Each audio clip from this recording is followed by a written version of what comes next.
Bonjour bien-aimés, shalom peuple de Dieu, shalom amis de LL6MTV.com. Vous avez cet après-midi votre temps de serviteur qui dit Bombayembi. Bien-aimés, nous avons un message public. Ce message que nous avons cet après-midi se trouve dans le livre de Luc. Nous lirons donc le chapitre 21 à partir du verset 8 jusqu'au verset 10.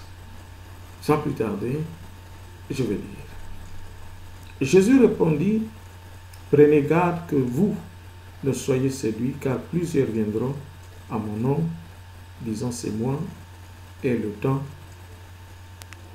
approche. Ne les suivez pas. Quand vous entendrez parler de guerre et de soulèvement, ne soyez pas effrayés, car il faut que ces choses arrivent premièrement, mais ce ne sera pas encore la fin. Alors il leur dit, une nation s'élèvera contre une nation et un royaume contre un royaume.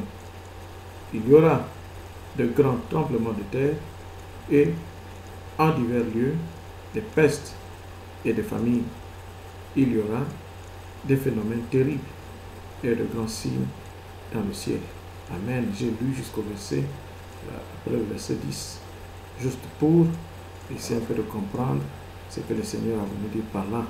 Il dit bien à ce dernier verset que il y aura de grands tremblements de terre et en divers lieux des pestes et des famines. Il y aura des phénomènes terribles et de grands signes dans le ciel. Bien-aimés, c'est le message que nous avons cet après-midi. En tout cas, une lecture aussi rapide et une compréhension que je pense lente. Nous allons essayer d'expliquer ce que Dieu entend nous dire des 70 semaines. Et qu'est-ce que Dieu compte comme 70 semaines? Et pourquoi Dieu ne compte pas les 70 et plus, mais il préfère s'arrêter aux 70 semaines? Nous avons pour certains bonne mémoire, pour ceux qui suivent nos émissions et qui les lisent couramment, et qui les regardent, qui écoutent. Nous avons déjà parlé une fois en passant de la confession du prophète Daniel. Et le prophète Daniel a pu, avec ses amis, faire des prières et faire des confessions, pas pour eux-mêmes, ce qu'ils étaient les quatre. Ils étaient nombreux en exil. Et qu'est-ce qu'ils se sont dit en étant en exil? Certainement que ce qui a motivé notre peuple, c'est-à-dire le peuple de Dieu, de sortir d'Israël, de là où ils se sont retrouvés, dispersés, qu'il y avait lieu de demander pardon à Dieu pour que Dieu puisse non seulement les pardonner, eux, et que Dieu puisse aussi les pardonner, c'est-à-dire dans leur pays, et qu'il y ait la paix dans leur pays.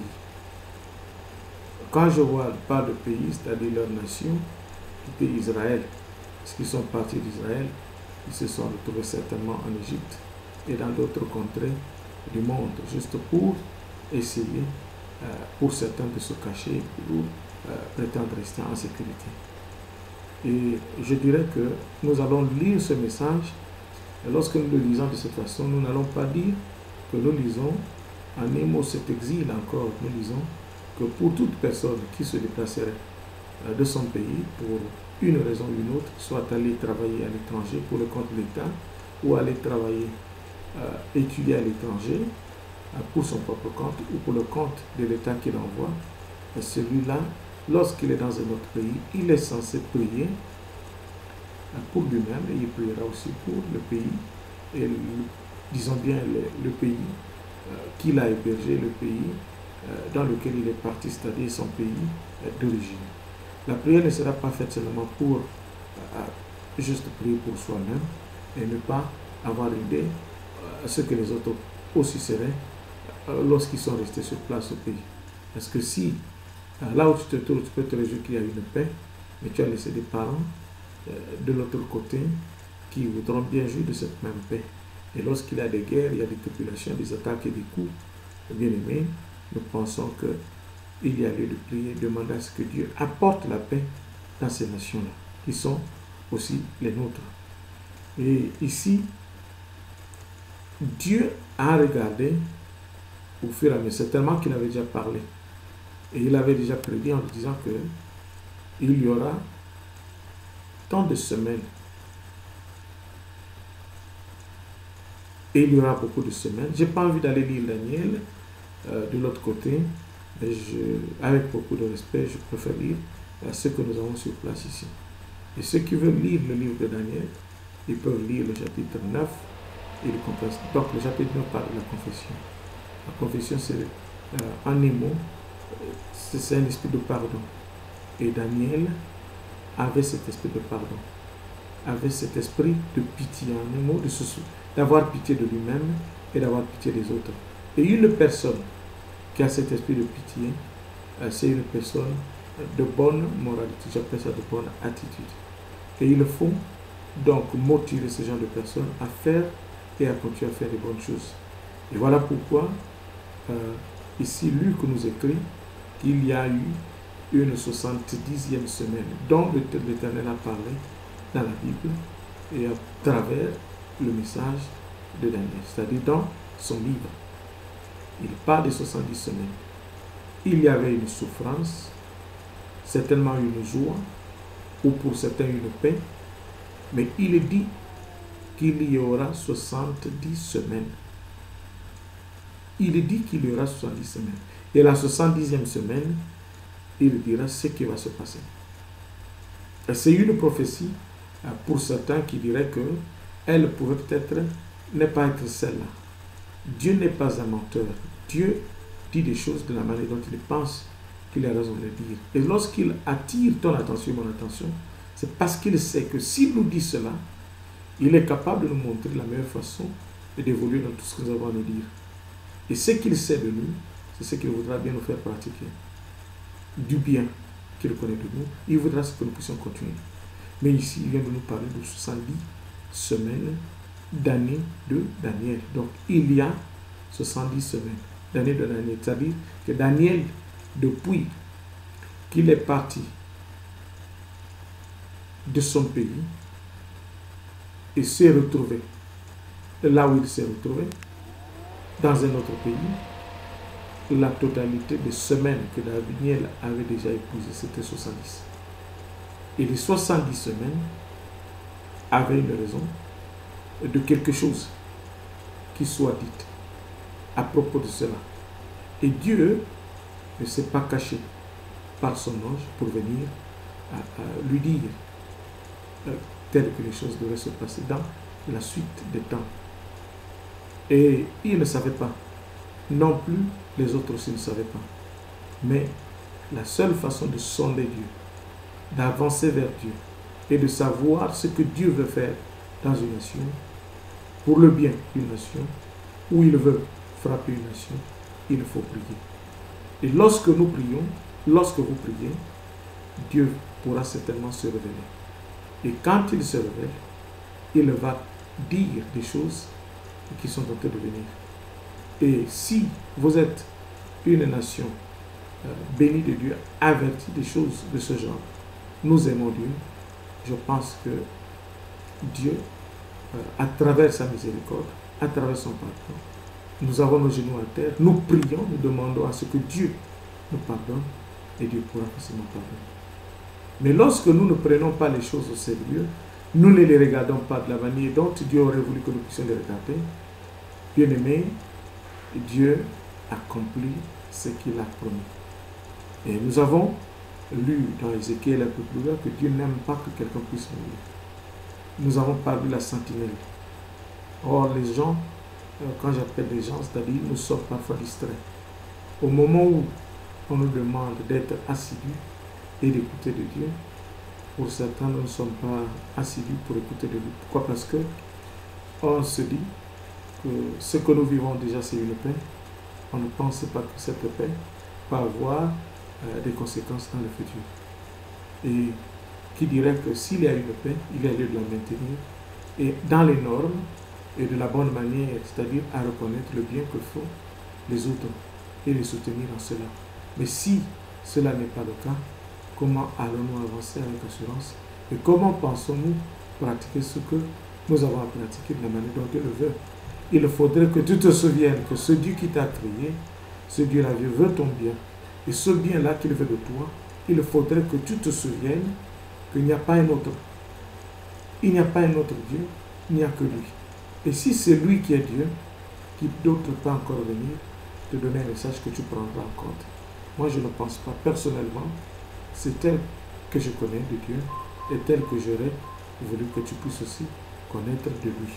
Donc, il y a lieu de savoir que Dieu est pour toi et pour moi, Dieu est pour les autres et Dieu est pour nous tous. Voilà, ce message, c'est un message puissant, dynamique, fort. Et ce message, c'est un message de réveil. Un message qui attire l'attention de beaucoup de personnes. C'est-à-dire, ce même message attire ton attention et ce message attire mon attention. Qu'est-ce que Dieu veut nous dire par là? Nous allons le découvrir à travers ce que nous avons lu tout à l'heure, c'est-à-dire dans les détails. Alors, les temps de la fin, nombreux en parlent. Nombreux parlent des temps de la fin. Nous parlons des temps de la fin pour certains. Qu'est-ce qu'un temps de la fin? Lorsque nous sommes devant l'écran ou nous allons au cinéma,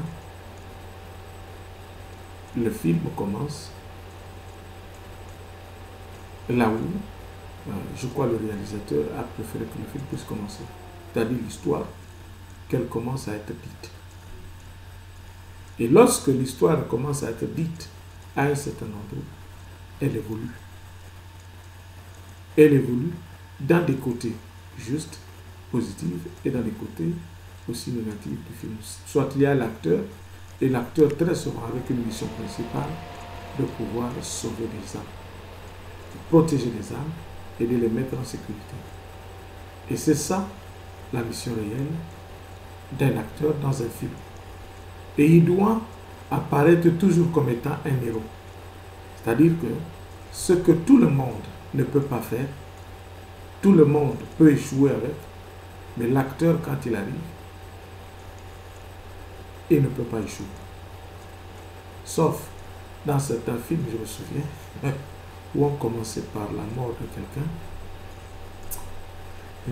et puis il tourne le film, il est acteur, et à la fin il meurt encore.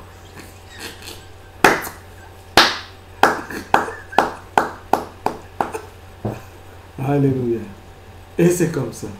J'ai suivi, peut-être que je n'ai pas à vous donner le titre du film, sinon il y aura beaucoup de critiques à propos, mais vous avez suivi le film. Je vous donne juste ce qu'on appelle un clou, c'est un film karaté.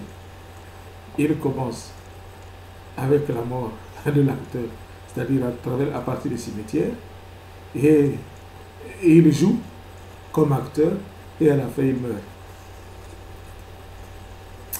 Alléluia. Voilà. Et c'est cela. Et le temps de la fin, donc le temps de la fin, il commence par le temps de la fin. Et il arrive encore à la fin. Et le temps de la fin, c'est quand le film tend vers la fin. Si c'est 1h30, très souvent, donc, dans les dernières minutes du film, et c'est là où se réalise le dernier combat.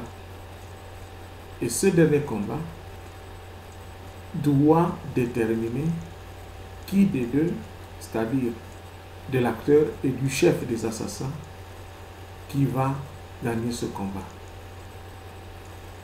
Et très souvent, parfois au début, les assassins sont très forts. Parfois, c'est le fils de l'acteur qui arrive, il est encore tout petit, il ne peut rien faire à ce stade-là. Il doit fuir, soit se retrouver quelque part, jusqu'à ce qu'il se prépare pour venir, évidemment, s'opposer à l'assassin principal. Parfois, on l'arrête, on l'amène quelque part, et il réussit à s'enfuir. Soit par lui-même ou la complicité des assassins aussi. Ils disent que non, on n'a rien trouvé en toi, allez, toi tu peux partir. Et il le sort. Et pour ceux qui font ces réalisations, parfois, ils se rendent compte que ce que ces assassins ont fait, par exemple, l'acteur se dit, cet assassin m'avait aidé, mais ne fût-ce que pour ça, moi je vais lui rendre aussi ce service. Parfois, qu'est-ce qui se passe? Il arrive, il dit, bon, c'est vrai que tu m'avais aidé autrefois, tu m'avais épargné la vie. Et l'autre lui dit, moi aussi je vais t'épargner la vie. Tu peux partir. Maintenant, il lui dit, la prochaine fois si on se retrouve, alors là, il faut que tu saches ce qu'il y a fait. Et c'est comme ça. Donc ici, en ce qui concerne notre message, ici nous allons parler de la 70e semaine d'année de Daniel. Et Daniel avait des semaines, c'est-à-dire il y a eu la première semaine, la deuxième semaine, troisième semaine, quatrième semaine, et cinquième semaine, jusqu'à la 70e semaine. Il s'est dit certainement qu'à partir de cette semaine-là, il faut compris. Il faut compris. Il faut qu'on demande pardon à Dieu. Lui-même, il pouvait se dire qu'il n'a pas péché. Mais il vient de quelque part. Il a des frères, il y a des soeurs, il y a des nièces, il y a des cousines, il y a des cousins, il y a des tantes, il y a des parents, certainement qui ont péché. Mais il fera une prière pour ces parents-là. Mais avant qu'il ne commence à faire cette prière-là, il avait déjà été en émoi bien façonné par Dieu. Tu ne peux pas, toi-même, d'abord, tu n'es pas encore sauvé, tu n'es pas encore protégé, tu n'es pas encore en sécurité, et tu vas prétendre prier pour ceux de ton pays. Non. Nous avons la bonne mémoire que Daniel a rencontré le Nebuchadnezzar. Les Daniel sont passés par ces coups, d'être parfois mis à mort, exposés à des choses terribles. Et au fur et à mesure, ils étaient façonnés. C'est-à-dire, Dieu les revêtait des vêtements qui sont des vêtements incorruptibles. Et ces vêtements existent.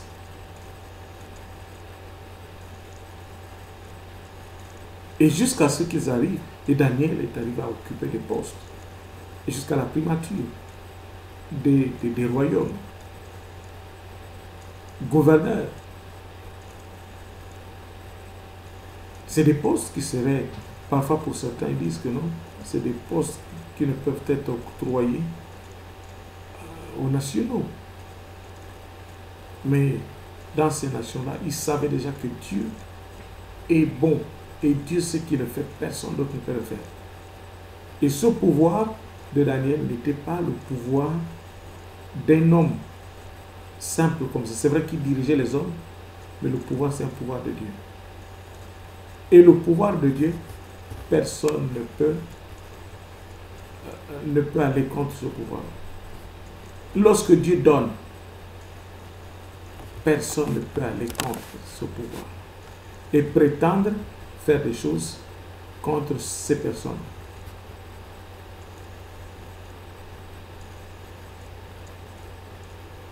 Et c'est Dieu qui donne. Quand Dieu donne, personne ne parle. Et tous ceux qui savaient que c'est Dieu qui a donné, que ce soit des rois de ces nations-là, ils se pliaient. Pourquoi? Parce qu'ils arrivaient à reconnaître l'autorité de Dieu. Nous avons lu que Moïse, chez Pharaon, était aussi reconnu.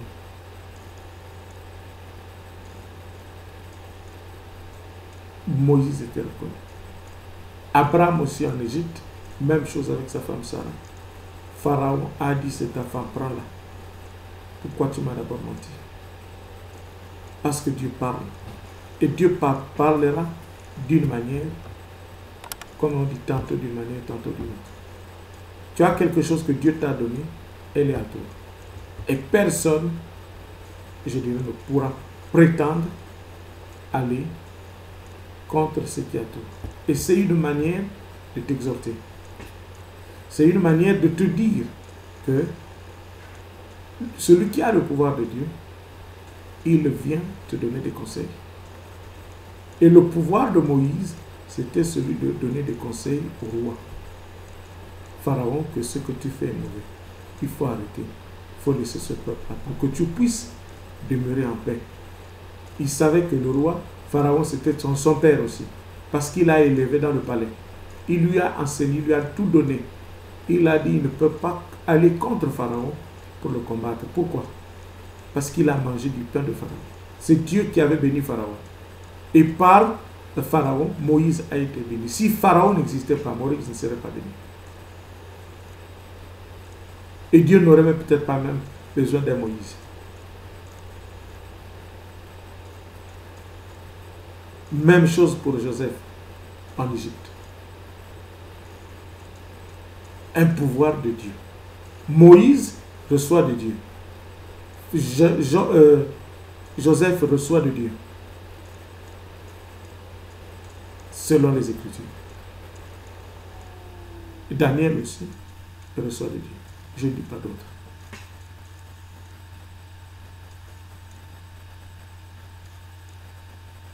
Moïse va en Égypte pour aller faire quoi? Sortir les enfants d'Israël.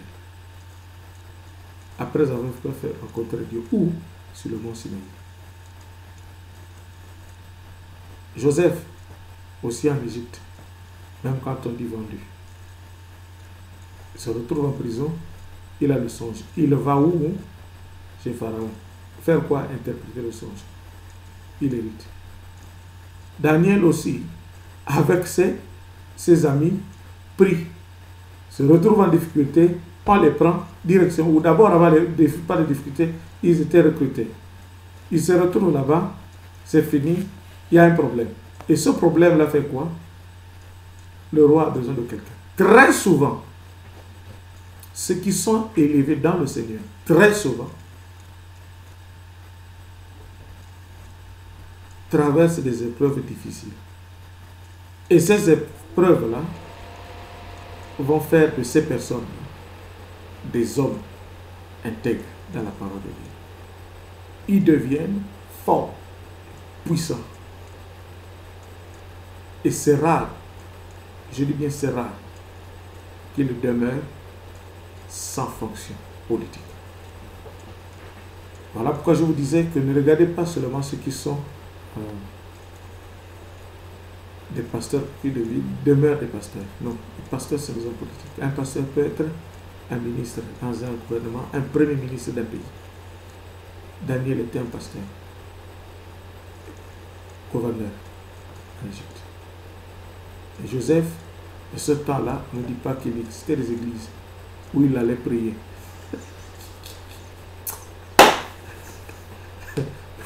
Mais il n'était même pas évangéliste, même pas pasteur, même pas un chrétien. Sur le champ, il va recevoir un songe. Pourquoi Dieu, en Égypte, il n'y avait pas de ceux qui priaient Dieu? Il prend celui qui est où en prison. Il le sort et dit, va t'asseoir là-bas. Et c'est comme ça. Bien aimé. Alors voilà un peu ce résumé, juste pour essayer un peu de ressortir cette chose-là. Mais pourquoi arriver maintenant à Daniel? Il lui parle de la 70e semaine d'année de Daniel. Nous avons lu que c'est Jésus-Christ qui finalement se verra être posé cette question par ses disciples. Et Jésus, quand il le prêchait, il enseignait, il disait que le monde est monde parce qu'il est monde. Et qu'il y a des choses qui sont dans le monde pour lesquelles Dieu n'est pas content. Et il y a des choses qui sont dans le monde pour lesquelles Dieu est content. Et s'il a trouvé que les choses qui existaient dans le monde peu étaient satisfaisantes à notre Seigneur, et plusieurs ou beaucoup de ces choses n'étaient pas satisfaisantes. Il y en a qui étaient les moins satisfaisantes. Et il a trouvé que de cette différence entre ce qui était pour Dieu et ce qui était contraire à ce qui est de Dieu, qu'il y avait une majorité pour ce qui était contre Dieu.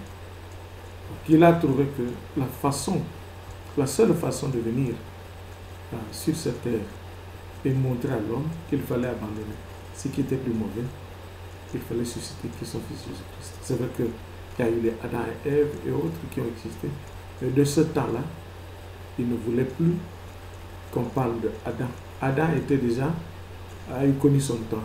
Il fallait donc quelqu'un qui puisse, par qui les gens seraient sauvés, qui devrait faire le travail, aller de partout, aller en marchant. Et Dieu a envoyé qui son Fils et Jésus-Christ.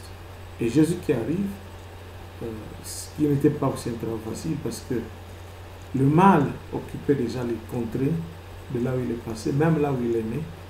On a voulu même le tuer, mais Dieu l'a fait fuir où?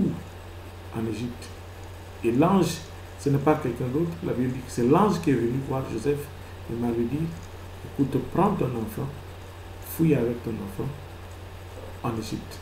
Parce que si tu restes ici, tu verras que Pharaon, Hérode viendra prendre ton enfant et le tuer. Et si le tuer, c'est que Jésus-Christ, il n'y aurait jamais eu de Jésus-Christ. Jésus-Christ ne pouvait pas exister. Et la même chose pour certaines personnes qui sont arrivées à occuper des fonctions.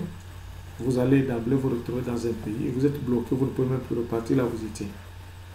Dieu a des missions pour beaucoup de monde. Et Dieu peut se servir de plusieurs personnes. Et parfois des personnes que vous ne connaissez pas. Et vous mettre ces personnes à votre disposition. La manière dont vous pouvez avoir des regards sur ces personnes-là, vous allez dire, ah, qu'est-ce qui peut sortir de ce pays-là ou de ce village-là ou de cette ville? Est-ce que quelqu'un peut sortir de ce village ou de ce pays ou de cette nation-là? Qu'est-ce que ces personnes-là ont en connaissance? Qu'est-ce qu'elles savent de bien qu'elles peuvent venir nous dire et qu'on pourra prendre cela en considération? Parfois, elles se diront que nous avons écrit la Bible, nous avons fait écrire la Bible. Toutes les Écritures, nous les avons eues à tel endroit, tel endroit. C'est nous qui avons écrit la Bible. Maintenant, si nous avons telle personne, qu'est-ce qu'elle peut venir faire ici? Et nous dire ce qui pourra venir, ce qui pourra advenir dans 2, 3, 4, 5 jours, ou plus même. Il faudrait que toi et moi, si c'est à nous qu'on s'adresserait, il faudrait que toi et moi, nous voyons cela se faire pour qu'on puisse se dire que oui, c'est vrai, c'est Dieu qui parle. Parfois, tu voudras attendre qu'il y ait mort d'homme pour que tu puisses croire que réellement, c'est Dieu qui me parle. Alors, nous devons nous ressaisir. Dieu peut avoir créé quelque chose juste pour une autre façon d'attirer ses enfants dans le Seigneur. Mais cette chose, si elle est utilisée de la bonne manière, évidemment, elle va sauver des âmes. Mais si elle est mal utilisée, elle va pousser les gens à la perdition. Les gens vont mourir. Or, pour ceux qui sont avertis, on dit souvent, beaucoup d'appelés, un peu d'élus. Parce que les gens ne sont pas attentifs. Dans des églises, on crie nuit et jour qu'il y a des choses qu'il faut faire, il y a des choses qu'il ne faut pas faire. Il faut attendre que Dieu suscite quelque chose pour que les gens puissent se réveiller. Or, nous sommes là avec la mission de prodiguer conseil, de dire aux autres que c'est de cette façon la chose doit être faite. Ça, comme ça, c'est pas bien. Ça, comme ça, c'est pas bien. Et nous aimerions aussi que ceux qui sont avec nous continuent à venir avec nous et qu'on savoure le témoignage réel de la parole de Dieu à travers la Bible, là où comme nous prenons, nous disons comme source de tout ce que nous disons toujours. Et Jésus est venu leur dire qu'il y aura des temps difficiles. Il y aura des temps difficiles, même pour les chrétiens. Même ceux qui prient, ceux qui sont là en train de prêcher. Tu as eu quelque chose là-bas qui te permet de faire telle chose. Mais tu verras que le diable va se lever. Tu verras que c'est le diable. Or, Dieu lui-même peut se positionner. Il monte des gens.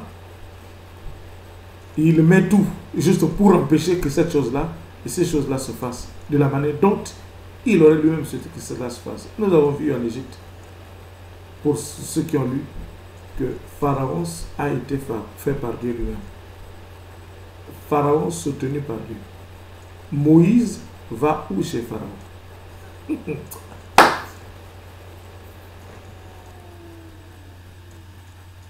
Et je peux me permettre, juste entre guillemets, nous avons vu ce qui s'était passé où aux États-Unis, le 11 septembre, aux États-Unis, lorsqu'il y a eu des avions qui sont allés tomber dans des grands bâtiments des États-Unis, de certaines villes.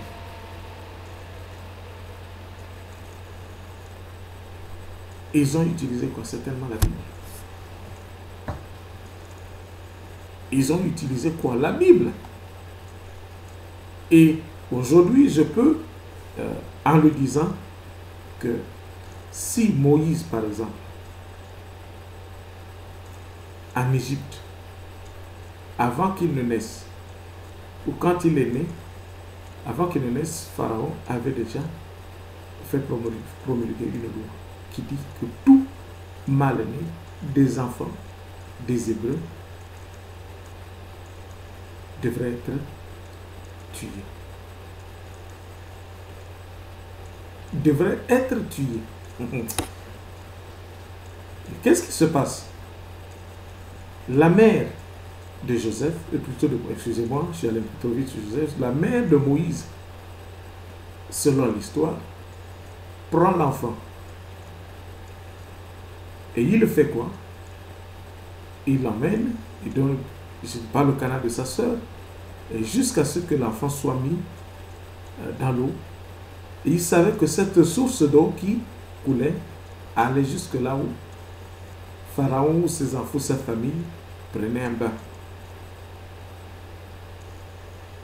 Et si toi, tu sais poser quelque chose, si tu sais mettre la chose là où tu sais que le roi ou la reine pouvait facilement en obtenir l'information, ce qui serait davantage quand ton information essaie de donner des vies, la reine sera motivée ou le roi sera motivé pour que cela réellement soit pris avec précaution et protéger des vies.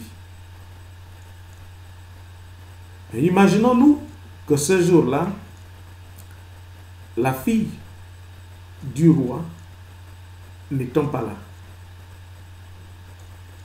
On dit que le panier dans lequel Moïse se trouvait devrait arriver là. Mais qu'on trouve qu'il y a des Égyptiens, je parle des Égyptiens de la Bible, je ne parle plus d'autre chose. Arrive qu'il y avait des Égyptiens, qu'est-ce qu'ils vont faire? Ils vont prendre cet enfant-là et le tuer. Ils tuaient cet enfant. Mais qu'est-ce qu'ils vont faire? La reine étant présente, lorsqu'ils ont vu le panier avancer, ils ont récupéré le panier et l'ouvrir, regarder un enfant à l'intérieur. Ils n'avaient pas besoin de savoir si l'enfant qui se trouvait dans le panier était un enfant hébreu ou était un enfant égyptien. La seule chose à faire, c'était celle de pouvoir s'occuper de cet enfant qui est un bijou et prendre soin de cet enfant-là pour permettre à ce que cet enfant-là puisse vivre. Et ce qui s'était passé aux États-Unis pour le 11 septembre, je pense que c'est pratiquement la même chose.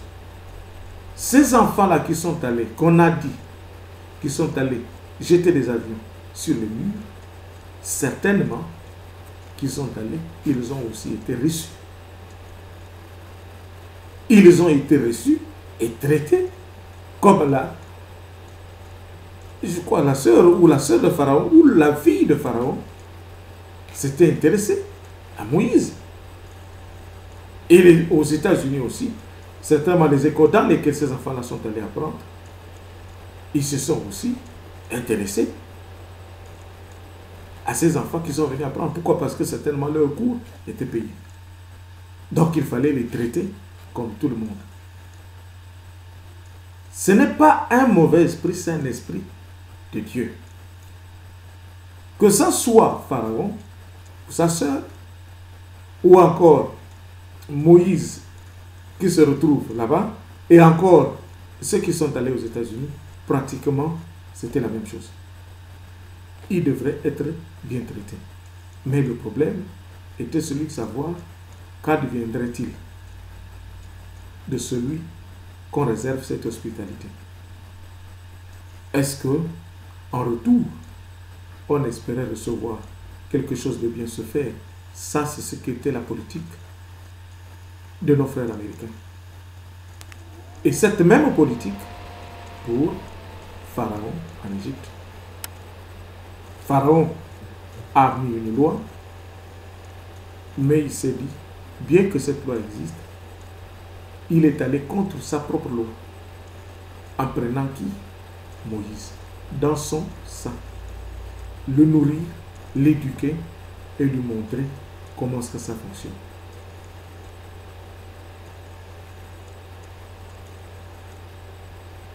À la différence, Moïse est sorti de l'Égypte, peu importe la manière. La seule chose qu'on retient, c'est qu'il est sorti de l'Égypte. Il se retrouve au mont Sinaï où il rencontre Dieu. Et Dieu lui dit, repars là-bas. Va dire à Pharaon d'arrêter avec ce qu'il est en train de faire. Mon peuple est en train de souffrir. Et la même chose pouvait être faite par ces enfants qui ont été arrêtés, avant qu'ils ne soient arrêtés, qui étaient dans les avions en train d'être entraînés pour qu'ils aillent faire quelque chose de mauvais. Et vous pouvez voir que vous êtes en train de tuer quelqu'un, vous êtes en train de tuer Dieu. Je ne veux pas dire que nous sommes là pour glorifier ceux qui font du mal aux autres, ceux qui tuent les autres.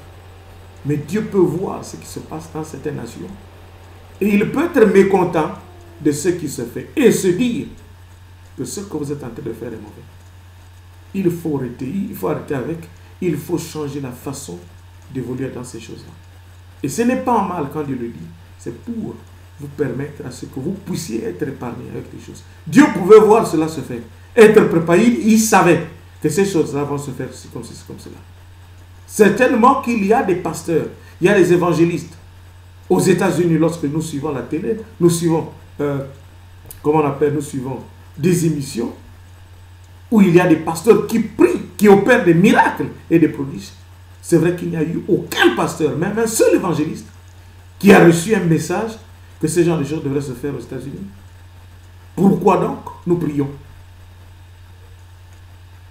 Est-ce qu'il faut simplement opérer un miracle ou rester devant l'écran, avoir des pochettes à la main, dire que non, si vous avez ceci, je vous donne ceci, vous allez vous en sortir?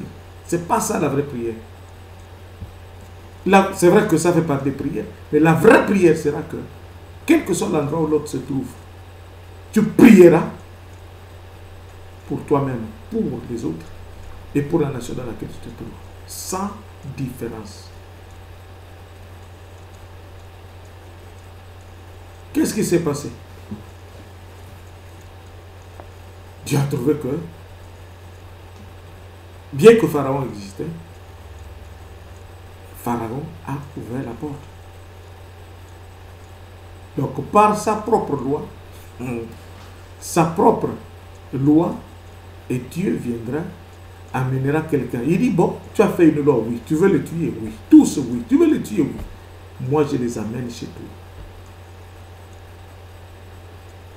Je les amène chez toi.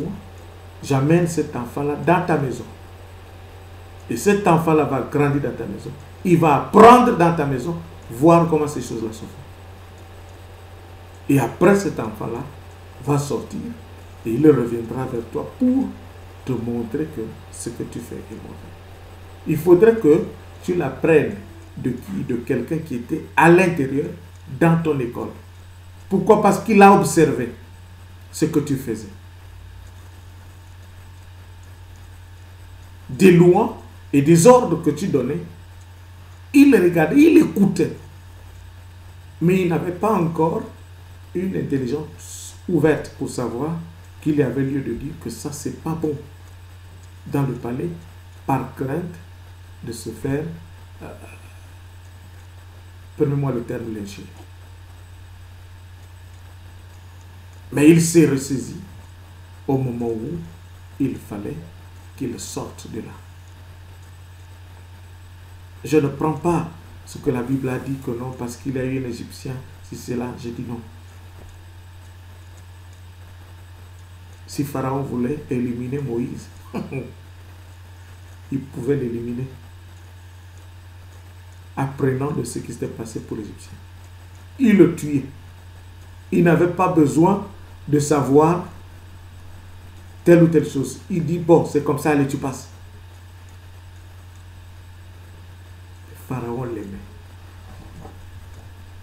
Pharaon l'aimait. Et certainement Moïse a demandé qu'il va voyager un peu et puis il reviendra après, c'est tout.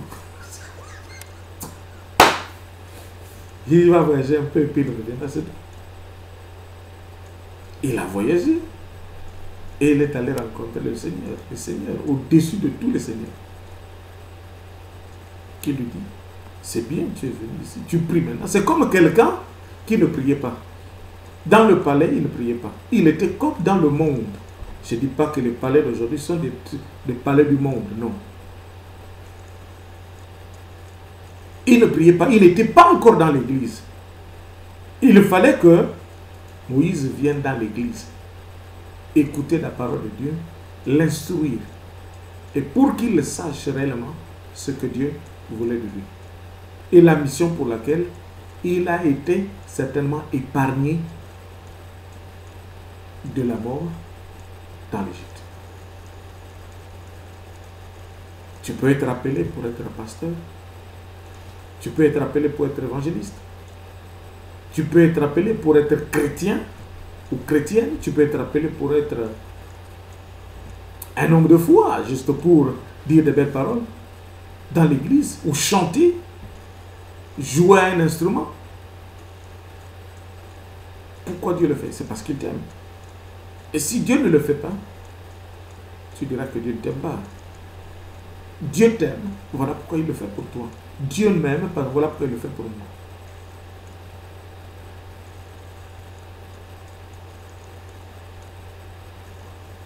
Combien sont dans ce monde qui ont éduqué des gens ou des enfants qu'ils ont adoptés de la manière dont Pharaon l'a fait, et qui par après se sont révoltés contre ces enfants-là, quand bien même que ces enfants aient trouvé certaines défaillances dans la manière de fonctionner. Un homme mal instruit, peu importe la manière dont tu voudras instruire, il se dira toujours que lui c'est le premier, c'est le premier. C'est-à-dire que tu ne pourras jamais lui dire que ce qu'il est en train de faire est mauvais. Il dira que c'est moi qui t'ai donné ceci. C'est moi qui ai mis cela à ta disposition. Il n'y a que moi que tu dois écouter. Non. Pharaon s'est plié. Pharaon a essayé de résister. Ce qui était normal. Parce qu'il s'est dit que c'est son fils. Il l'a élevé, il lui a tout donné. Il lui a dit, je t'ai considéré comme étant mon fils. Je t'ai traité sans indifférence. J'ai tout mis à ta disposition. Pourquoi est-ce que tu le fais? Pourquoi tu viens contre moi? Ça c'est Pharaon.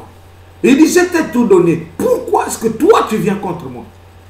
Je t'ai tout donné. Pourquoi est-ce que tu viens contre moi? Je t'ai tout donné. Je ne t'ai rien refusé. Pourquoi viens-tu contre moi? Pharaon lui dit cela. Moïse qui se ressaisit, il dit, je sais, je n'oublie pas le bien que tu as fait me concernant, mais il y a une chose. J'ai rencontré quelqu'un qui vient me dire les choses d'une autre façon. Qui vient me dire les choses d'une autre façon et qui me demande de venir vers toi et te dire que ce que tu fais est mauvais. Il a dit, c'est lui qui lui demande d'aller vers lui. S'il ne s'agissait que de lui-même, il ne pouvait pas le lui dire. Je ne pense pas qu'il y a eu, peut-être même une seule fois, où Moïse est allé lui dire que ce que tu fais est mauvais. Parce que la Bible ne dit nulle part. On nous dit cela qu'une fois que Moïse soit sorti de l'Égypte. Et tout le temps que Moïse était encore en Égypte, à aucun moment, à ce que je sache, qui lui a dit que ce que tu me dis là, je ne suis pas d'accord.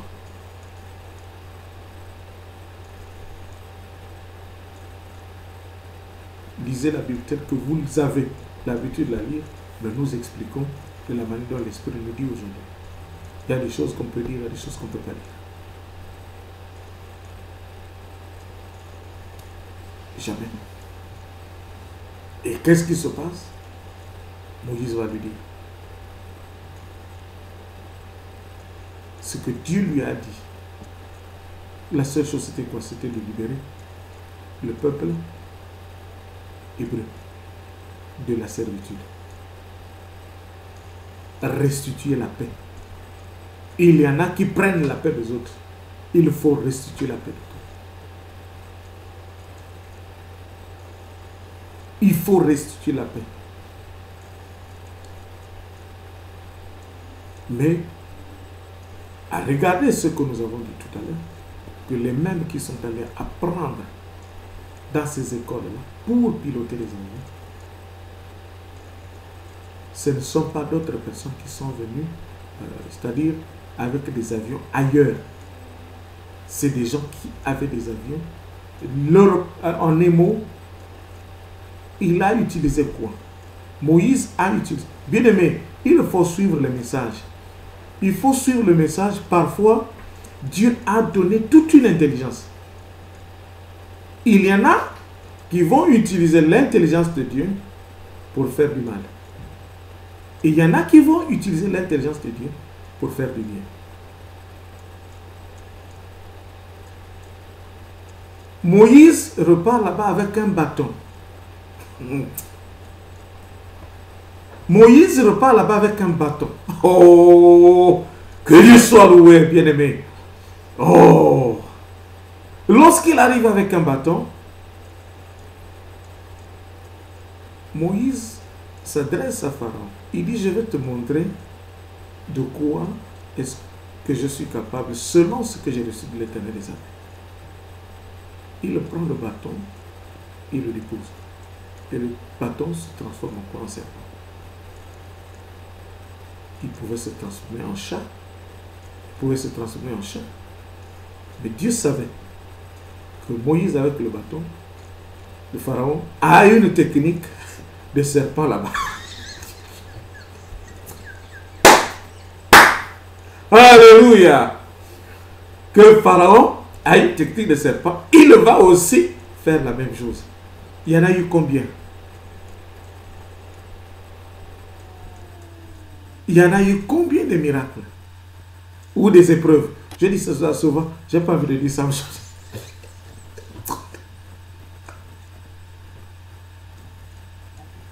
Il fait quoi? Il fait le serpent. Pharaon dit, oh, ça moi je sais faire. Il appelle ce magicien.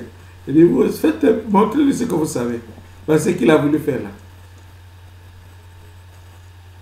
Il a utilisé quoi le serpent? Et eux, ils ont fait quoi? Utiliser aussi la magie en transformant ce qu'ils avaient transformé sous forme de serpent. Ils étaient devenus des serpents. Et la Bible nous dit que il n'y en avait pas. Il y avait combien de serpents chez Pharaon? Il y avait combien de serpents chez Pharaon? La Bible nous dit qu'il avait certainement 2. Sauf s'il y en avait 3. Moïse était un seul serpent. Je dis Moïse était un seul serpent. Et c'est ce serpent-là qui avala quoi? Le serpent de Pharaon. Bien-aimé, il a utilisé quoi? Un serpent. Et chez Pharaon, il y avait quoi? Un serpent ou des serpents. Les avions qui ont été utilisés, ce ne sont pas des avions de ces enfants-là.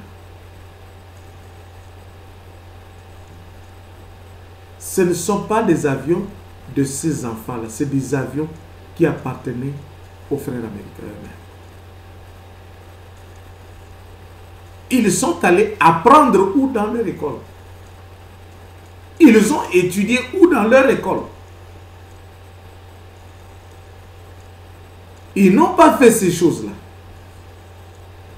au moment auquel ils apprenaient. Vous êtes sûr, quand on apprend quelqu'un à piloter un avion, on ne l'apprend pas seulement juste là, dans les parages de l'aéroport.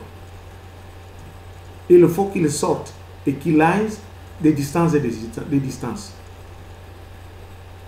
Il y a même lieu de se poser la question, comment cela a été aussi coordonné de cette façon pour que ça puisse tomber juste. Et le même jour, qui a fait le programme de vol? Vous cherchez quelqu'un, vous cherchez la personne qui a suscité cet acte qu'on appelle tous criminels, mais on ne sait pas qui a programmé ces enfants-là le même jour. Qui a programmé? Si vous trouvez la personne qui a programmé ces enfants-là le même jour, il y a possibilité de dire que cet enfant-là, cet homme-là savait. Oh, Dieu ne parle pas. Oh, Dieu ne dit rien. Dieu parle. Dieu parle tantôt d'une manière, tantôt d'une autre. Il instruit. Quand il a instruit, il dit les choses de la bonne manière. Très souvent, pas pour nous. C'est pour montrer ses enfants comment d'abord prier pour soi-même, ensuite prier pour les autres.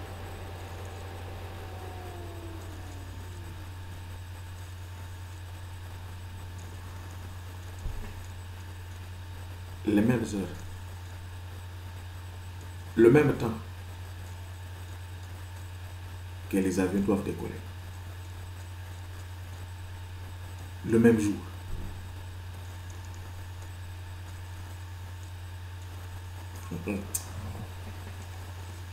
Bien-aimé, moi quand on parle de FBI ou CIA, bien-aimé, il y a plus que CIA, il y a plus que FBI. Mon conditeur, la Bible, il y a tout. Il y a tout, tout ici, tout est là. Oh, FBI est ici, CIA est ici. Il n'y a rien de caché, tout est là. L'Éternel des armées, il avait parlé, mais les gens n'ont pas compris. Toujours en train de faire dodo. En train de faire dodo. Oh, Dieu n'aime pas les Américains. Dieu aime les Américains. Oh, Dieu n'aime pas ces nations. Dieu aime ces nations. Et il chérit ces nations. Pourquoi? Parce qu'il sait que dans ces endroits, il n'y a que ces enfants qui peuvent être là.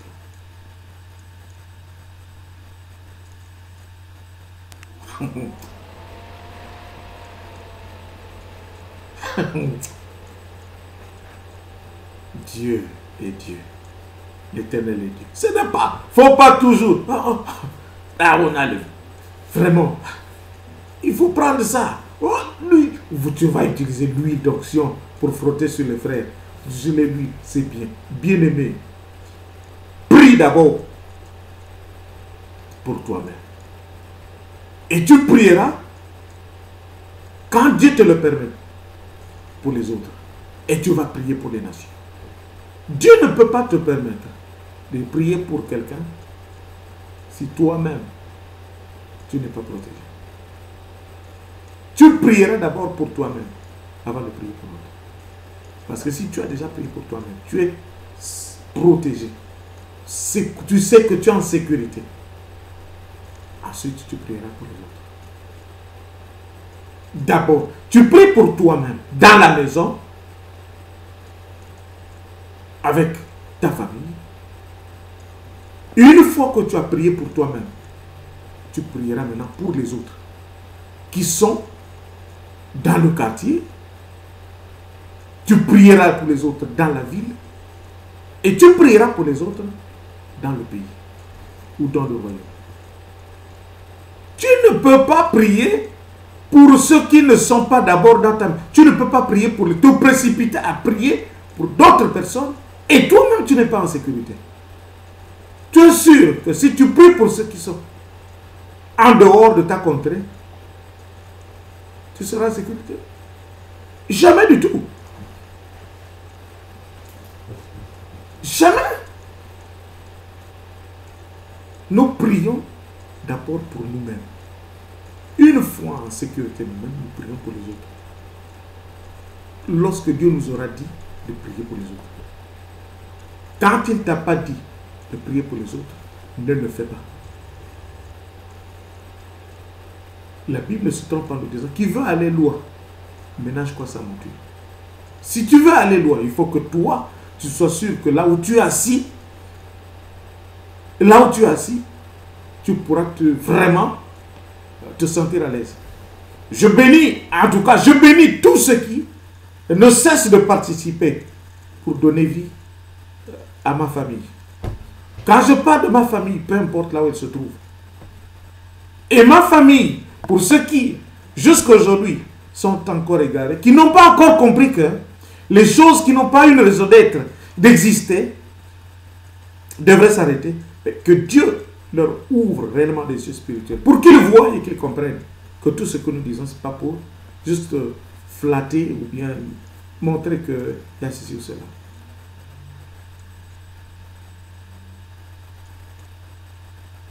Pasteur Yembi.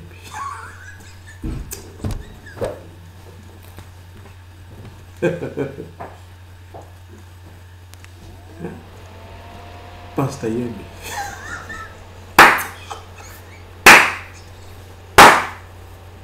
Même Dieu dit Pasteur Yembi. Bien-aimés, nous avons la vie. Nous avons le meilleur en nous. En tout et pour tout. Ne soyons plus égarés. Ne soyons plus sans bonne conscience. Dieu nous parle nuit et jour. Celui qui est averti prend en cœur toutes ces choses-là qui sont dites. Et Dieu nous renouvelle chaque matin. Et regardez ce qu'il nous a donné aujourd'hui, cet après-midi. Et regardez ce qu'il nous donne aujourd'hui. Je n'ai jamais parlé aussi de ces choses-là comme ça. Mais ici, on arrive au 70e semaine de Daniel. Ce prophète-là. Je n'en dis pas plus de lui. La 70e semaine d'année de Daniel.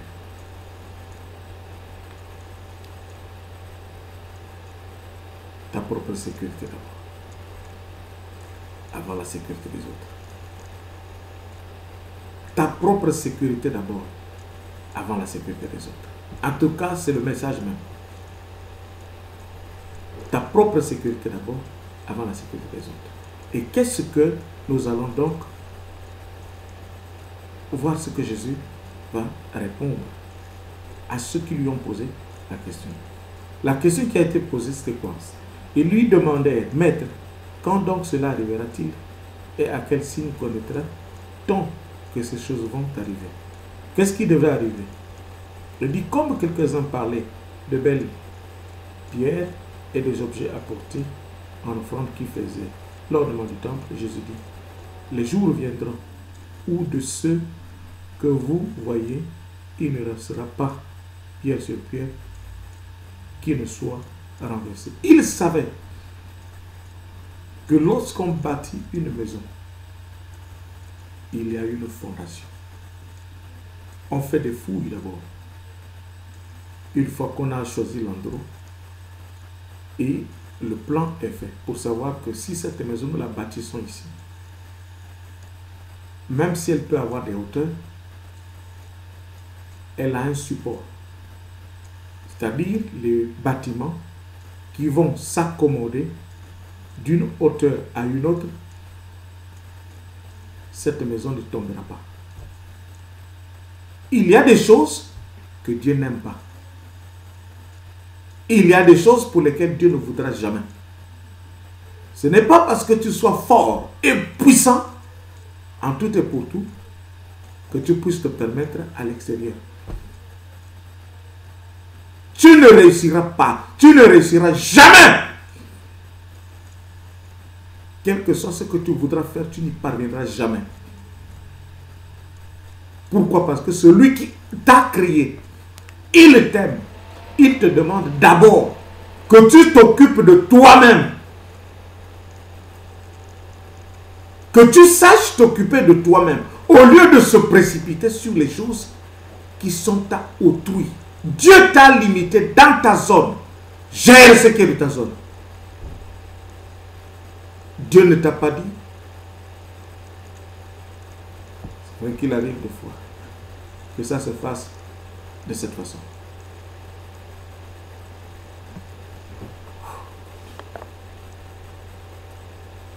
Et Jésus dit bien que les jours viendront où de ce que vous voyez, il ne sera pas pierre sur pierre qui ne soit renversé. Il savait. Il voyait les cœurs. Vous pouvez apporter des offrandes, vous pouvez apporter des livres, vous pouvez apporter tout ce qu'il a apporté. Mais il savait que ces choses que vous amenez, ce sont des choses volées. C'est même le mot, ce sont des choses volées. Et des choses volées, les choses volées ne demeurent pas. Alléluia.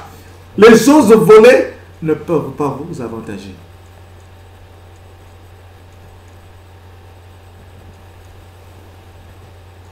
Je n'ai pas parlé d'autre chose.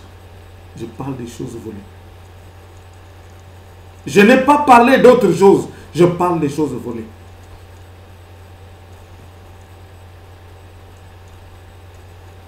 Daniel s'est dit que oui, il savait que ces choses-là, certainement, ont existé chez nous. Et ces choses-là ne pouvaient pas motiver Dieu à nous aimer. Ces choses-là pouvaient créer quelque chose de mauvais dans nos nations. Et c'est ce que nous sommes arrivés à vivre pour certains.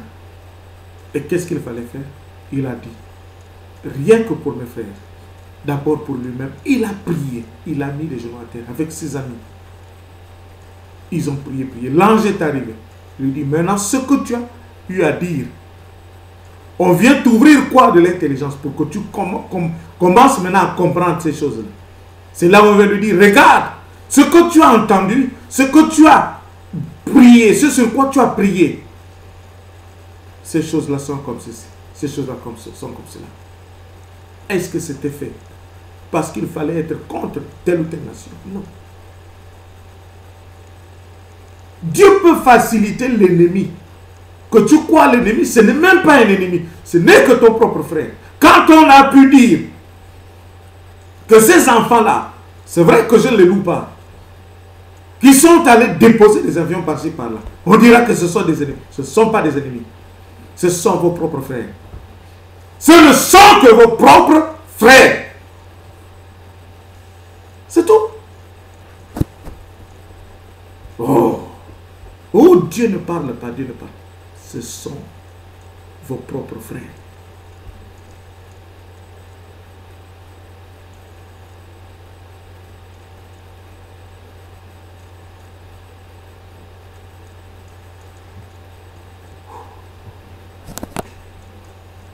Ils lui demandèrent, maître, quand donc cela arrivera-t-il et à quel signe connaîtra-t-on que ces choses vont arriver?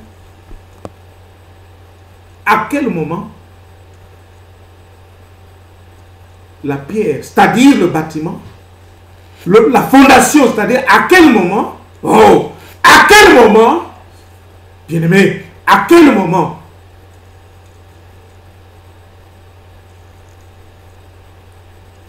la fondation ne tiendra plus? À quel moment la fondation ne tiendra plus?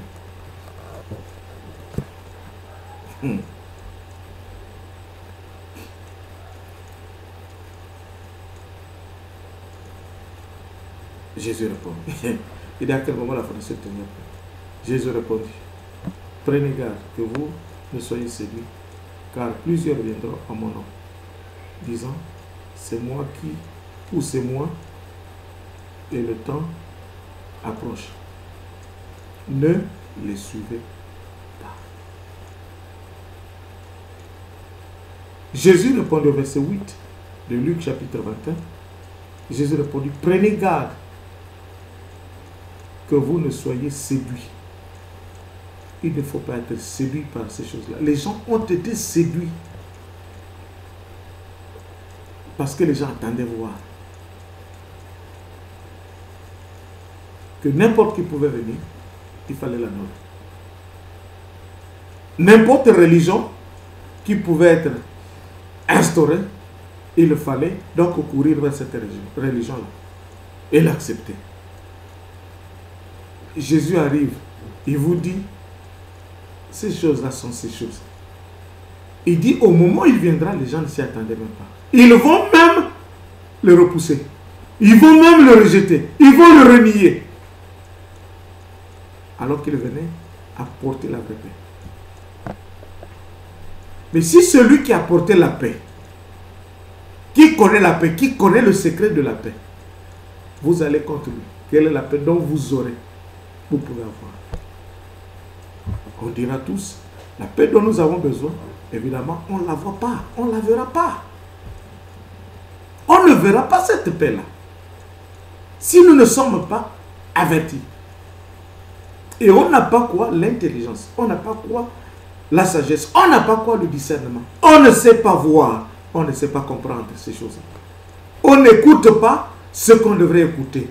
On ne veut pas accepter ce qu'on devrait accepter. On ne veut pas regarder ce qu'on devrait regarder. On ne veut pas prendre ce qu'on devrait prendre. On ne veut pas soulever ce qu'on devrait soulever. Mais on a des choix qui ne nous avancent pas. Oh, alléluia. Jésus répondit, prenez garde que vous ne soyez séduits. Vous étiez séduits. Vous avez choisi là où il ne fallait pas choisir. Vous avez pris là où il ne fallait pas prendre. C'est ce que nous disons ici. Il faut sortir ce qui est de Dieu. Il faut sortir ce qui est de Dieu.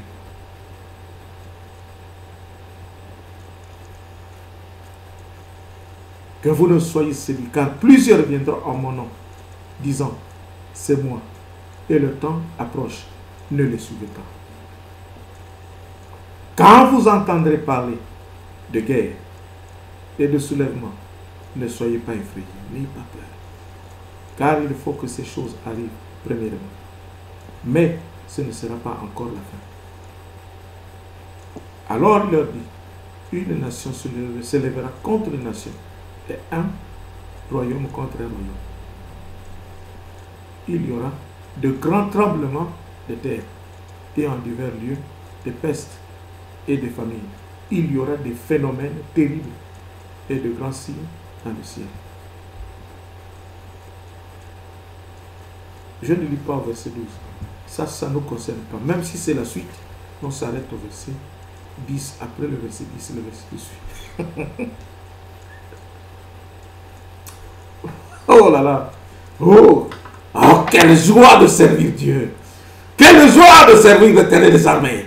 Quelle joie de le glorifier. Quelle joie de l'élever. Quelle joie de l'honorer. Jésus-Christ Nazareth. Moi, je ne savais pas qu'un jour, on pouvait dire des choses qui pouvaient aider nos frères et sœurs. Oh, que Dieu soit.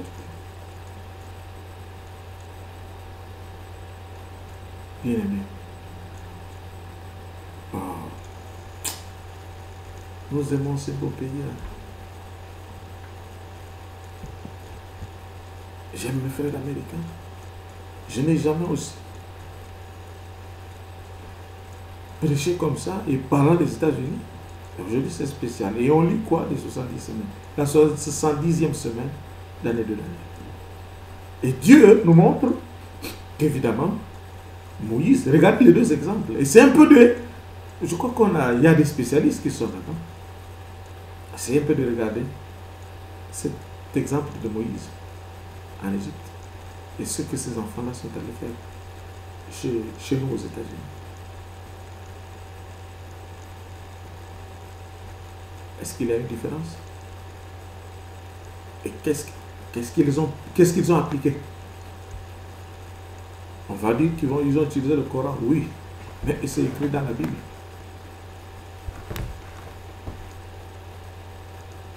Ils ne sont pas des chrétiens, oui, mais aujourd'hui j'ai rencontré un frère qui cite tout de Jésus. Ils acceptent Jésus. Je dis, mais s'ils acceptent déjà Jésus, il n'y a pas de différence. Je dirais l'humilité précède l'élévation. Je n'avais pas raison d'amener l'humilité dans ça, mais l'humilité, Dieu reconnaît ce qui lui appartient par l'humilité. Il faut être humble, savoir aimer les autres. Si tu es humble, tu sais aimer les autres, Dieu fera pour toi ce que toi tu ne voudras pas faire avec la force. Il va simplement mettre cela à ta disposition. De la manière dont tu t'y attendais pas. Nombreux ont des témoignages. Nous avons des témoignages qu'on ne peut pas dire ici. On est arrivé à faire des affaires. Je suis arrivé à monter une première téléboutique à Libreville, au Gabon. J'avais quoi? À peine commencé à travailler. Je me suis dit, je ne peux pas travailler comme ça sans que je ne fasse quelque chose. Je me dis, je vais ouvrir quoi? Une téléboutique. La zone dans laquelle je voulais placer cette téléboutique, il n'y avait pas encore de téléphone. Il était rare dans la zone. Je suis allé prier. J'ai prié, présenté mon problème à Dieu dans la prière. Et Dieu a parlé par sa servante. Il dit que ce que tu veux faire, Dieu a permis, tu le feras.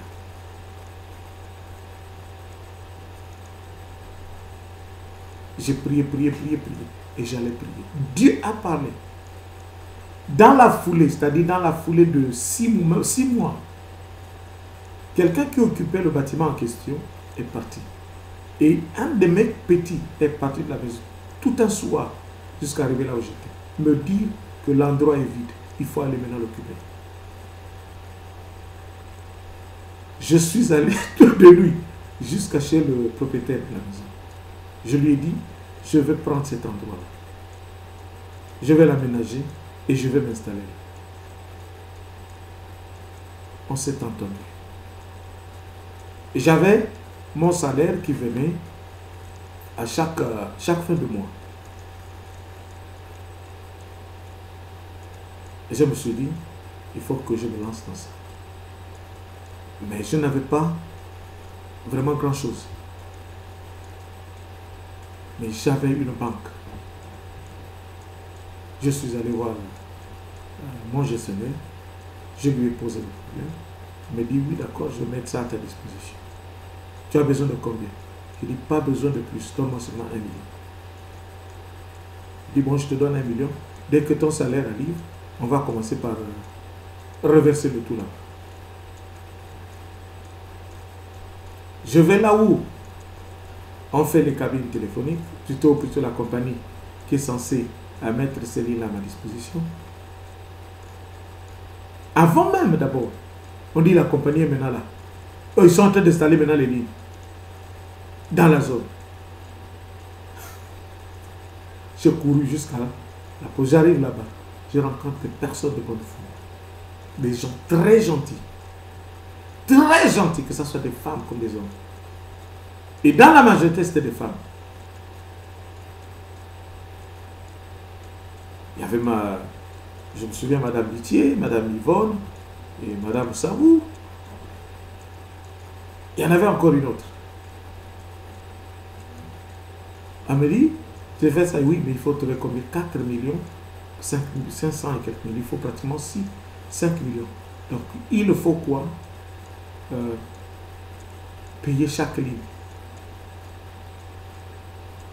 Une avance. Au moins de 500 et quelques. Et plus d'autres frais. J'ai dit, je n'ai rien.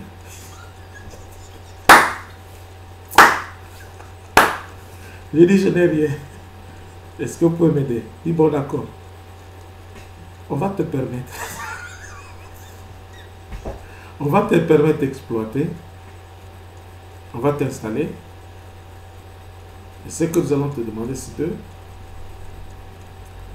Les premières recettes que tu auras, tu viens payer tes factures. Ce qui était là.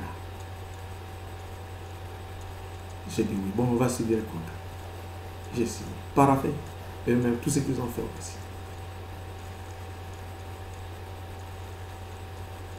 Je repars. Oui, l'endroit est là, mais il faut le rendre propre et beau.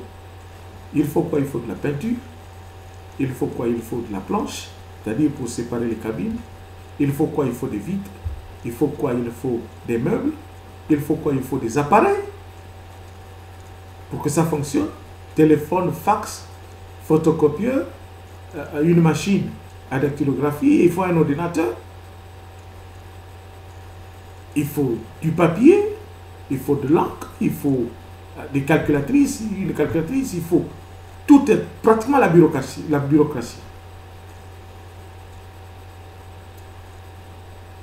Je dis, bon, puisque je voyage moi-même, c'est plus simple de les prendre à Paris, où j'avais le temps de passer au moins, de rester là 3 jours, c'était plus simple. Mais en rentrant, tu vas passer par où?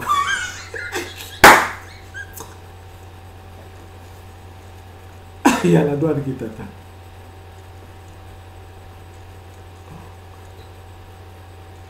Mais Dieu est Dieu. Alors, qu'est-ce qui se passe? Évidemment, je me suis dit, il faut que je mette... il faut du bois, et puis le bas, on va mettre le ciment, mais il faut mettre la peinture, une peinture verte, sur laquelle au moins ça va attirer les gens. Il faut quoi aussi? Comme en Afrique, ça chauffe, et au Gabon, nous n'en parlons pas. Il faut quoi? Il faut un climatiseur. Bien-aimé, Dieu a envoyé. Dieu ne se trompe pas. Quand tu nous dis, et comment on appelle ça? 1 Chronique chapitre 14, je dirais le verset 1. Je crois que c'est le verset 1, je ne me trompe pas. 1 Chronique chapitre 14. Il nous dit quoi? Hiram envoyait des tirs.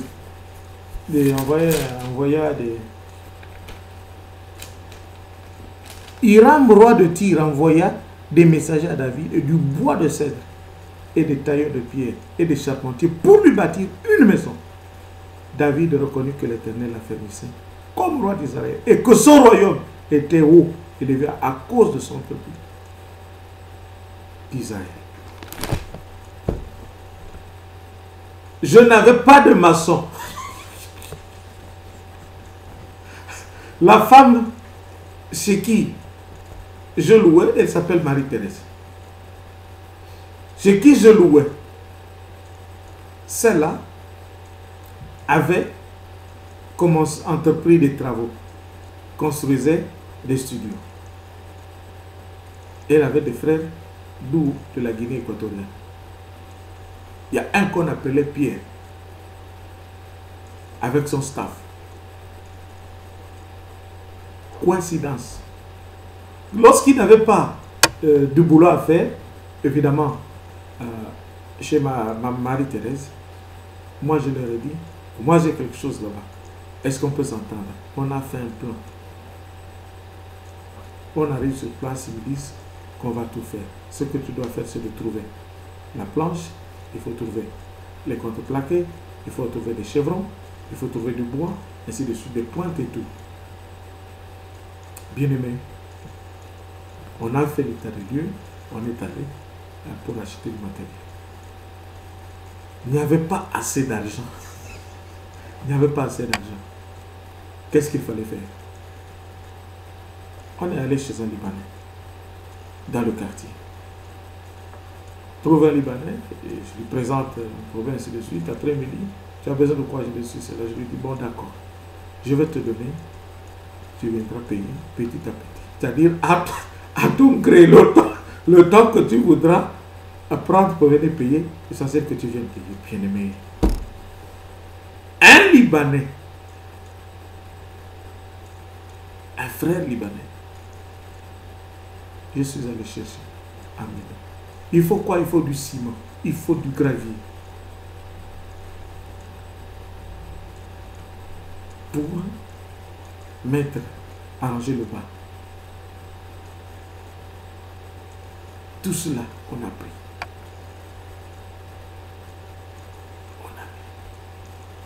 Il faut quoi? Il faut aller à Brossette. Brossette pour aller chercher quoi? Des vitres. On est allé chercher.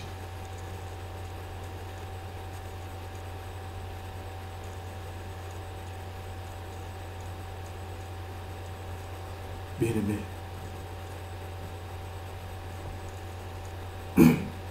On a eu le climatiseur, on a tout passé. Oui, tu as fait ça, c'est une société, oui. Tu vas fonctionner comme compagnie, une société, oui. Mais il faut être reconnu, il faut t'identifier au ministère du Commerce. Il faut aller chercher quoi? Un agrément. Donc, au moment où tu es dans les avions, tu décolles. Dès que tu descends, tu n'es pas à la maison.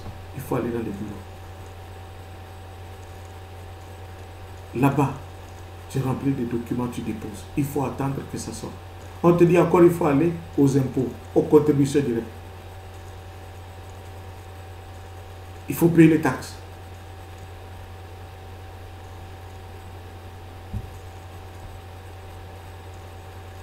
Bien-aimé,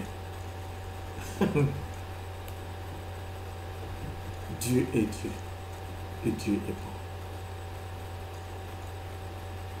À chaque pas, la chose avance. À chaque pas, la chose avance.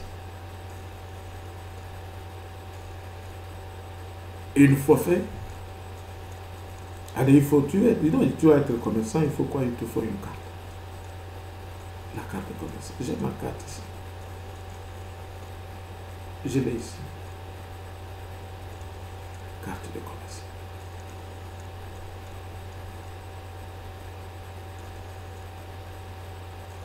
La date, immatriculation et tout. C'est bien marqué. PDG.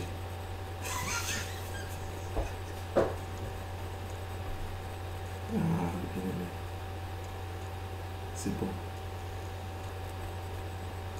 Cette expérience, on l'avait déjà avant qu'on ait à faire autre chose, puisqu'on l'avait déjà prise lorsqu'on a été à l'école.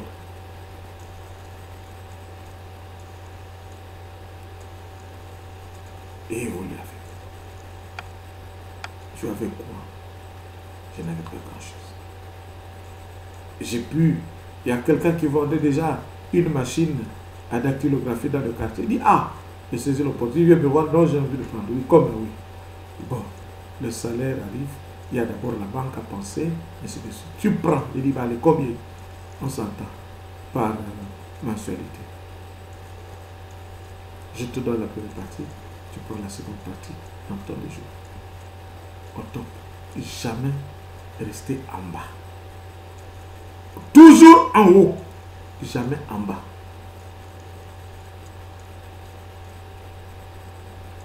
Ce n'est pas de l'orgueil, il faut le lire quand même. Alors, évidemment, je n'avais pas d'ordinateur encore. Et dans le quartier, je ne savais pas qu'on avait quelqu'un, un grand responsable d'une école d'informatique. Et il habitait le quartier. Et même lui, il quittait sa maison pour venir utiliser les services de la télévision. Un jour, il utilise nos services, on sympathise, on se salue. Il s'est présenté. Il ne m'a rien dit. Il est reparti chez lui. Et en tout cas, les enfants de Dieu ne sont jamais oubliés. Qu'est-ce qui se passe? Je voyageais, c'est-à-dire j'allais en service, j'allais sur Paris. Et j'étais surpris. Dans l'avion, je crois qu'on voulait de lui. On avait besoin de lui. Et lui, on a appelé sur le PA, c'est-à-dire le public adresse. Et j'entends son nom retentir à mes oreilles. Et je me tiens debout, je le vois. Et évidemment, c'était lui. Il dit, oh, c'est vous. Vous êtes avec nous, on se salue. Il va d'abord, je l'accompagne, il répond à son appel, et puis il revient. Il dit, oh, vous êtes là, oui. Oh. Mais, il dit, non, mais je suis passé. C'est vraiment le truc qui dit là, c'est pour vous. Vous dites, oui, c'est pour moi. Il dit, ah bon? Mais j'ai vu qu'il n'y a pas d'ordinateur là-bas. Vous n'avez pas d'ordinateur? Non. Je n'ai pas encore d'ordinateur. Il dit, pour je vais vous en faire là.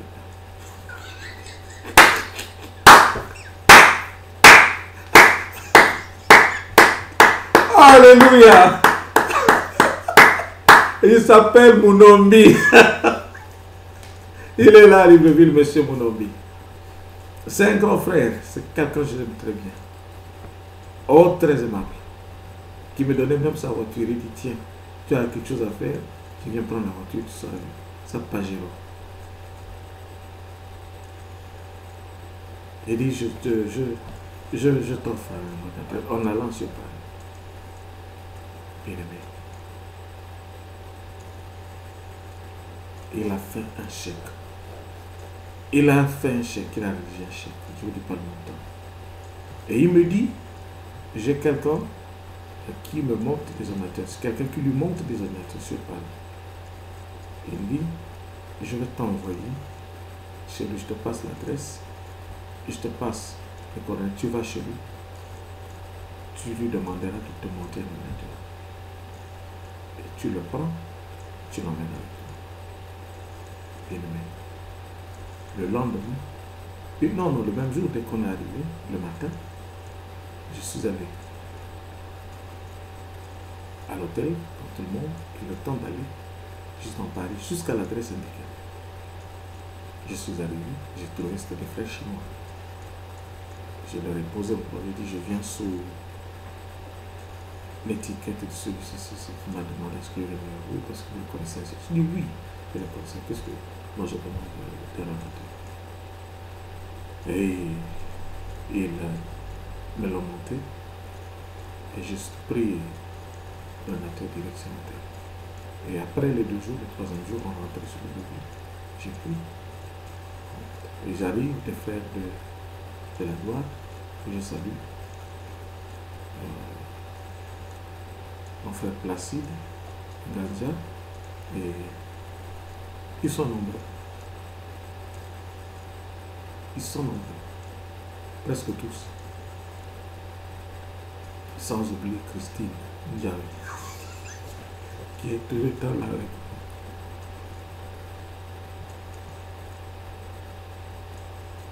Après, je suis allé mettre l'ordinateur à la maison.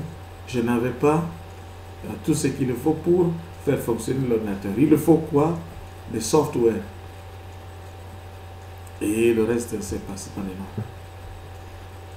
Bien-aimé, quel est l'effort que je suis arrivé à fournir? On m'a dit, la première des choses, c'est d'abord toi-même. Et la première des choses, c'était d'abord moi-même, avant de regarder l'extérieur. Si moi-même j'étais soudé dans ce que je faisais, et j'avais confiance en ce que je faisais, quelqu'un ne peut pas avoir confiance en lieu et place de moi. Si moi je ne suis pas en mesure de me supporter moi-même, quelqu'un d'autre le fera avec beaucoup d'hésitation. Tout ce que j'ai pu chez le Libanais, il me dit, je voyageais encore, voilà, je voyageais. Un jour, on se rencontre dans l'avion. Il rentrait du Liban, il était en vacances. Il dit, ah, comme ça, il dit oui. Mais tu sais que je dis là, je vais terminer. Je dis, oublie ça. Tu ne me dois pas. On était devenus des frères. Oublie, je ne te dois pas. Mais qui peut te dire ici, oublie-moi dans ce que tu me devais. Tu ne me dois plus rien. Que les Américains disent aux Congolais qu'ils ne leur doivent pas. C'est-à-dire que les Congolais ne leur doivent pas de l'argent. Que les Américains disent aux Congolais qu'ils ne leur doivent pas de l'argent.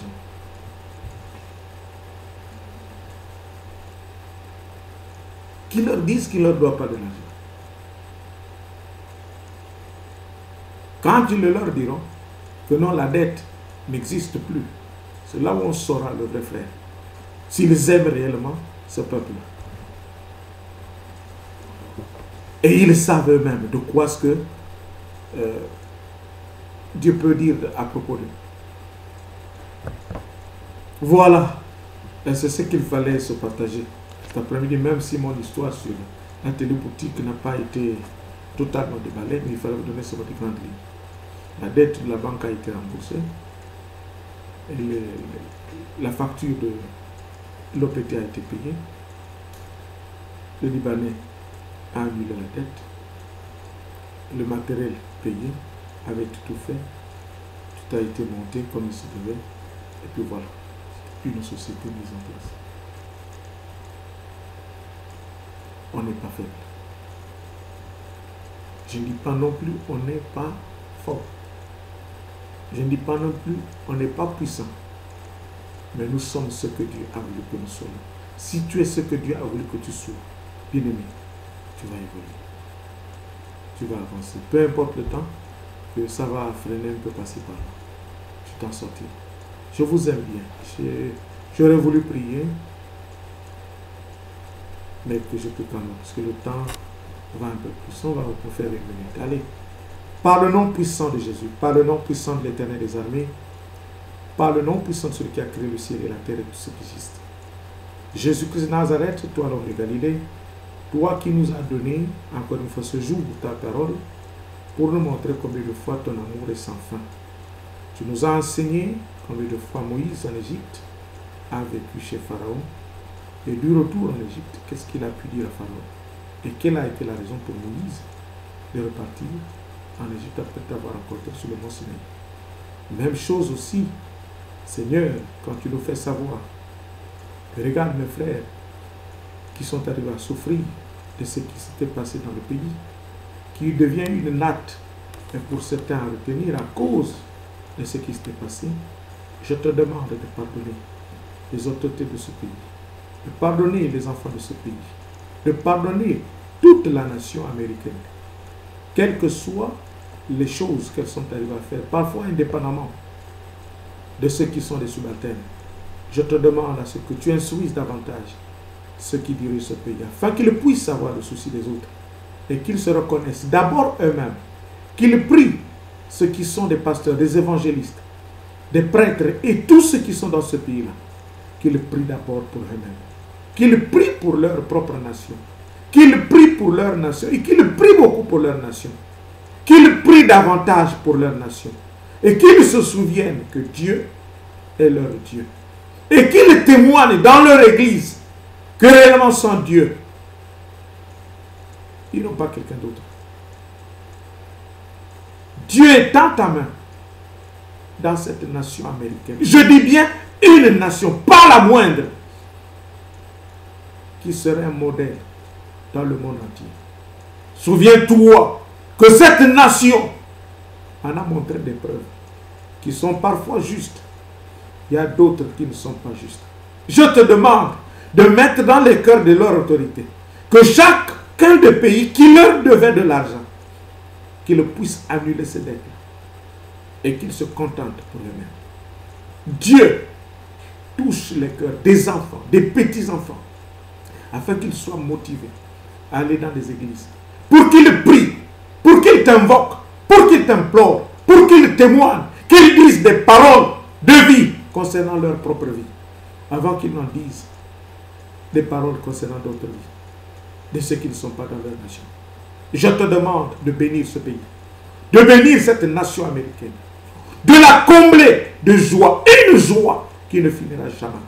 Laisse que les autorités de ce pays se souviennent que leur propre effort, leur propre intelligence ne saura rien arranger si toi tu as oublié Dieu. Mais avec toi et par toi, ils feront ce qu'ils n'ont jamais pensé faire. Renouvelle encore une fois cette sagesse à travers tout ce qui gère les affaires de l'État, et qu'ils se soucient de tout ce qui souffre, et qu'ils se souviennent Dieu, qu'ils les assistent, qu'ils leur donne des moyens, qu'ils leur donne de la nourriture, qu'ils leur donne de l'eau, et qu'ils les loge, qu'ils les couvre, qu'ils les protège, qu'ils les lave de la manière dont on lave un enfant qui revient vers son père après avoir été une fois blessé. Je te demande, Dieu, encore une fois, de te souvenir de ce jour pour lequel cette prière est faite, à cause de ton nom et à cause de ta parole. Au nom de Jésus-Christ. Amen. Amen. Bien-aimés, on peut acclamer pour notre Seigneur. Je vous demande encore une fois d'être attentif et de suivre. Dieu nous a parlé aujourd'hui et nous parlera encore. Je vous souhaite une bonne soirée ou un bon après-midi, comme qu'il est. Que Dieu se le reste votre vie. Allez, bye.